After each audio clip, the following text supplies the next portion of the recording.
রুহা খলিলিহি।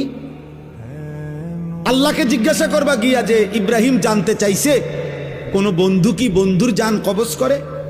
বন্ধু বুঝি বন্ধুরে মাইরে লাগে? আমি না আপনার বন্ধু? ইব্রাহিম আলাইহিস সালাম কার বন্ধু? কথা বলে না, আল্লাহর বন্ধু কিনা? তো ইব্রাহিম আলাইহিস সালাম বলতেছে যাও গিয়া জিগাও কি বন্ধু এটা, বন্ধু বন্ধুরে মারতে কয়? বন্ধু বুঝি বন্ধুর জান কবজ করে? সুবহানাল্লাহ। আল্লাহ তাআলা তখন বললেন জিব্রাইল, আরে আজরাইল, মালাকুল মউত, তাহলে এক কাজ করো, তোমারে আমি আরেকটা প্রশ্ন করতেছি ইব্রাহিমকে বলার জন্য, তুমি হেঁটে গিয়া কও, যাও আবার যাও। তো মালাকুল মউত এসে এবার ইব্রাহিম আলাইহিস সালামকে বললেন, আপনার কথার জবাবে আল্লাহ তাআলাও একটা প্রশ্ন করছেন, আপনি এটার উত্তর দেন। তো বলছে কি? তো আল্লাহ তাআলা জানতে চাইছেন আয়াকরাহুল খলিল লিকা খলিলিহি